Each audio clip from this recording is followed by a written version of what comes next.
Hello student, आज हम पढ़ेंगे हिस्ट्री का chapter third, ruling the country side. Country side means गांव का एरिया, विलेज में कंपनी ने किस तरह से रूल किया था। तो इसके पीछे बहुत सारी घटनाएं हैं, बहुत सारी स्टोरीज़ हैं छोटी छोटी सी। तो आपने पहले जिसे पढ़ा था कि कंपनी को दीवान बना दिया गया था। वो कब बनाया गया था? 12 अगस्त 1765 को बना दिया गया था। तो अब जैसे दीवान बन गए थे तो कंपनी के पास ये रास्ता मिल गया था कि वो किस तरह से अपने अपने जो खर्चे हैं उसको निकाले। तो कंपनी ने क्या किया था, इसके लिए टैक्स लगा दिया था कि हाँ, टैक्स जो है, टैक्स से अपने खर्चे पूरे करेंगे। तो उसके पहले क्या होता था, कंपनी जो थी, अब यहाँ पे कौन सी कंपनी की बात हो रही है आपको याद हो कि यहाँ पे ईस्ट इंडिया कंपनी की बात हो रही है। तो ईस्ट इंडिया कंपनी पहले क्या करती थी, ब्रिटेन से सोना चांदी ये सब मंगवाती थी, ठीक है, और उसको फिर सेल करती थी। जब उससे पैसे जो मिलते थे, उस पैसे से वो इंडिया से कॉटन, पैटसन और स्पाइसेस, ये सारी चीज़ें खरीद के यूरोप के मार्केट में बेचती थी। लेकिन अब जब वो खुद दीवान बन गई थी तो उसने क्या किया था कि अलग अलग जो उसका एरिया था, बंगाल में वो दीवान बनी थी, तो बंगाल के जो एरिया से वो लोग टैक्स लेते थे। अब टैक्स लेने से क्या होता था, उनका पूरा खर्चा वहीं टैक्स से ही निकल जाता था। और टैक्स से निकलने की वजह से वो लोग क्या करते थे, उन्होंने ब्रिटेन से सोना और चांदी मंगाना बंद कर दिया। इसके बाद क्या हुआ, अब वो टैक्स तो ले, अब देखिए क्या होता है कि जैसे विलेज में पहले जो लोग थे, जमींदार वगैरह थे, ठीक है, राजा वगैरह थे, तो मुग़ल शासन ने उनको, कंपनी को दीवान बनाया था। तो कंपनी को, चूँकि कंपनी तो ट्रेडिंग कंपनी थी, मीन्स व्यापार के लिए आई थी, व्यापारी कंपनी थी। तो उनको शुरू से उनके दिमाग में ये था कि हमें राज तो करना है, लेकिन जो वहाँ के पहले राजा थे, छोटे छोटे जो साहूकार वगैरह होते ना, उनको हटाना नहीं है, उनको नाराज़ नहीं करना है, क्योंकि उनके पास ऑलरेडी जनता उनके फेवर में थी और लोग उनको शुरू से मानते थे, जानते थे, उनका कहना सुनते थे। तो कंपनी उनको हटा नहीं सकती थी, क्योंकि ऑलरेडी उनके पास रिस्पेक्ट थी, लोगों की पावर थी। लेकिन वो कंपनी उनको सोचती थी कि अगर हम उनको नाराज़ नहीं करें, उनको अपने साथ मिला लें, तो क्या होगा। तो इस तरह से कंपनी बहुत अच्छे तरीके से रूल कर सकती है। तो कंपनी ने क्या किया कि जो गांव है उनको ना, वो राजा जो है उनको जमींदार बना दिया, ठीक है। जो राजा थे या फिर जो पावरफुल पर्सन थे किसी किसी गांव में, तो गांव को जो है समूह बना करके उसको माहल बोला और उसका जमींदार बना दिया। अब जमींदार था, जमींदार के ऊपर कंपनी ने टैक्स लगा दिया कि क्या हो कि हम आपको बता देते हैं कि इतना टैक्स आप हमको दोगे, और बाकी जो है, जहाँ जितना सारा काम है आप क्या करोगे, आप अगर फ़ायदा होता है, ज़्यादा टैक्स मिलता है, आप अपने पास रखना, एग्रीकल्चर में सुधार करना। तो कंपनी ने ये सोच करके जमींदार को दे दिया जिम्मेदारी कि टैक्स लेने का, ठीक है। अब क्या था, टैक्स लेने की जिम्मेदारी तो जमींदार के पास हो गई और जमींदार को कंपनी को देना पड़ता था सारा टैक्स। लेकिन कंपनी के जो टैक्स थे वो इतने ज़्यादा हाई थे कि दीवान बनने के 5 साल के अंदर ही बहुत ज़्यादा महंगाई बढ़ गई। क्यों महंगाई बढ़ गई? क्योंकि कंपनी क्या थी, वो टैक्स ज़्यादा लेती थी, ऊपर से सामान जो है वो सस्ते दाम में ख़रीदती थी। तो इसलिए क्या हुआ था, लोगों को, मतलब किसानों की हालत बहुत ख़राब हो गई थी। अब चूँकि क्या बोलते हैं, टैक्स ज़्यादा था तो किसानों को क्या कर्ज लेना पड़ता था टैक्स चुकाने के लिए। अगर वो टैक्स नहीं चुकाते थे तो किसानों को क्या, ज़मीन जो है दूसरों को दे दी जाती थी, ठीक है, उनकी पुश्तैनी ज़मीन थी। और दूसरी बात, जो ज़मींदार थे वो जब टैक्स, पूरा टैक्स जितना कंपनी ने डिसाइड किया था ना कि इतना टैक्स देना ही देना है हर हालत में, तो अगर ज़मींदार वो टैक्स नहीं दे पाते थे पूरा का पूरा, तो उन ज़मींदार को हटा करके दूसरा ज़मींदार बना दिया जाता था। मीन्स ज़मींदार के हाथ से पावर चली जाती थी। तो अपनी पावर को बचाए रखने के लिए ज़मींदार जो है ना, बहुत ज़्यादा वो करते, टैक्स लेते ही लेते थे। और ग्रामीणों को, और जो खेत वाले थे मज़दूर, उनको क्या करना पड़ता था, टैक्स, वो कर्ज लेना पड़ता था। तो इस तरह से व्यवस्था बहुत ज़्यादा ख़राब हो गई। तो अंग्रेज़ों को जब फील हुआ, कंपनी को फील हुआ कि बहुत ज़्यादा व्यवस्था ख़राब हो रही है, तो उन्होंने क्या किया, सब अलग अलग सर्वे किया और फिर टैक्स के लिए रूल चेंजेस किए। और रूल जब चेंज किए तो उन्होंने बनाया कि हाँ, सबका रूल फिक्स नहीं होगा।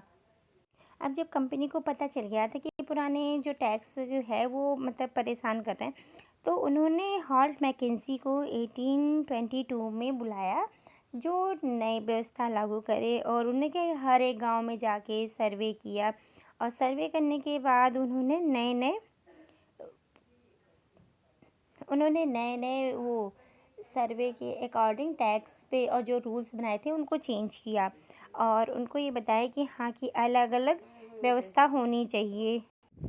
नई जो व्यवस्था थी उससे भी किसानों में सुधार नहीं हुआ, क्योंकि उसमें क्या था कि ऑलरेडी जो किसान थे उनको बहुत ज़्यादा टैक्स देना पड़ता था, और जो ज़मींदार थे वो उन टैक्स को कलेक्ट करने में ही रहते थे, और सबसे बड़ी बात वो बिल्कुल चाहते ही नहीं थे कि जो एग्रीकल्चर वो सुधरे, क्योंकि उनको तो बस इतना था कि मेरे पास इतनी जगह रहे, इतना स्पेस रहे, और मैं टैक्स लूँ और जो अंग्रेज हैं कंपनी है उसको दूँ और बाकी अपने लिए बचाऊँ, ये था। तो इस तरह से बहुत सारी प्रॉब्लम जो है नए जो टैक्स डिसीजन थे उसमें भी हो रहे। साउथ में जब अंग्रेज़ों ने जो कंपनी थी टीपू सुल्तान को हराया था, तो टीपू सुल्तान के हराने के बाद जितना एरिया उनको मिला था उन्होंने वहाँ पे एक नया सिस्टम लिया था बनाया था जिसका नाम था मुनरो सिस्टम। वो मुनरो सिस्टम क्यों था, क्योंकि उसको जो है अलेक्जेंडर अलेक्जेंडर रीड ने इसको बनाया था, और थॉमस मुनरो जो थे उन्होंने इसको डेवलप किया था। इसमें क्या रैयतवाड़ी सिस्टम किया गया था कि मीन्स किसानों से डायरेक्ट किसी जमींदार या बीच में ये सब को हटा करके डायरेक्ट किसान जो है अंग्रेज़ों को कंपनी को अपने माता पिता की तरह समझें, और ये कंपनी जो है उनके खेतों की केयर करेगी और वो डायरेक्ट कंपनी को टैक्स दें।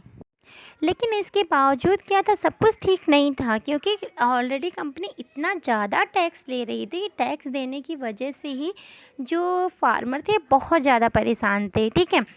और इसी बीच जो कंपनी थी, कंपनी को ये डिमांड बढ़ी यूरोप में अलग अलग चीज़ों की, तो उन्होंने सोचा कि कंपनी जो इंडिया में खेतों में जो किसान पहले से बोते हैं उसकी वजह क्या किया जाए, अलग अलग चीज़ों को बोने के लिए उनकी किसानों को प्रेरित किया जाए।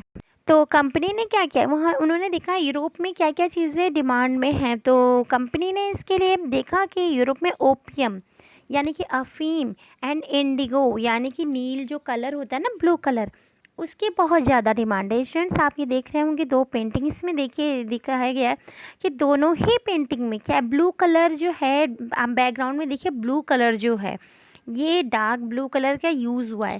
तो उस समय जो डार्क ब्लू कलर ये इंडिया में एक खेती होती थी एग्रीकल्चर, इंडिगो इंडिगो की खेती होती थी, उससे ब्राइट ब्लू कलर आता था, बहुत ही चमकदार नीला कलर जो देखने में बहुत ही खूबसूरत लगता था।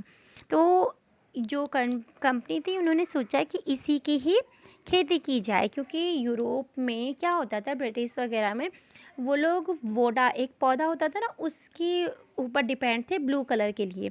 तो जो वोडा पौधा था उससे जो आता था कलर वो डल कलर आता था, मतलब एकदम फीका फीका सा बेजान सा ब्लू कलर आता था। और अगर यही इंडिया की इंडिगो को देखा जाए तो इंडिगो के पौधे से जो कलर आता था बहुत ही चमकदार डार्क ब्लू कलर आता था, जो कि बहुत ही खूबसूरत। आप जीन्स पहनते होंगे, ठीक है, जीन्स का वो जो ब्लू कलर है वो आता है इंडिगो से, ठीक है। तो अब आप समझ सकते होंगे कि कैसा, मतलब एकदम ब्राइट सा खूबसूरत सा ये ब्लू कलर आता है। तो इसलिए क्या क्या ये जो कंट्री थी, सॉरी कंपनी थी, वो चाहती थी कि यहाँ के जो किसान हैं वो इंडिगो की खेती करें। अब यहाँ पे आता है कि किसान क्यों करें इंडिगो की खेती, इसलिए क्योंकि इंडिया का जो इंडिगो था सबसे ज़्यादा खूबसूरत कलर था, और जो यूरोप में जैसे जब यहाँ से कॉटन वगैरह क्लॉथ्स पटसन वगैरह जब जाते थे यूरोप में, तो वहाँ के और फिर यूरोप में ब्रिटेन में कंपनी स्टार्ट हो गई, इंडस्ट्री स्टार्ट हो गई थी, जिससे कि वो लोग कपड़े की मैन्युफैक्चरिंग जो फैक्ट्री है बहुत ज़्यादा बन गई थी। तो फैक्ट्री में अगर कपड़े बन रहे हैं तो कपड़े को कलर करने के लिए भी कलर चाहिए, तो वो कलर जो है इंडिया के नील से इंडिगो की जो खेती थी उससे बहुत ही प्यारा सा कलर आता था, तो इसलिए इसकी डिमांड बढ़ गई थी। तो इसलिए कंपनी चाहती थी कि ये जो, और चूँकि ये कलर वहाँ बहुत ही कम जाता था, तो इसलिए अब चीज़ कम है और ख़रीदने वाले लोग ज़्यादा हैं, तो क्या होता है वो सामान महंगा हो जाता है। तो इसलिए क्या ये जो इंडिगो था बहुत ही महंगा हो गया था।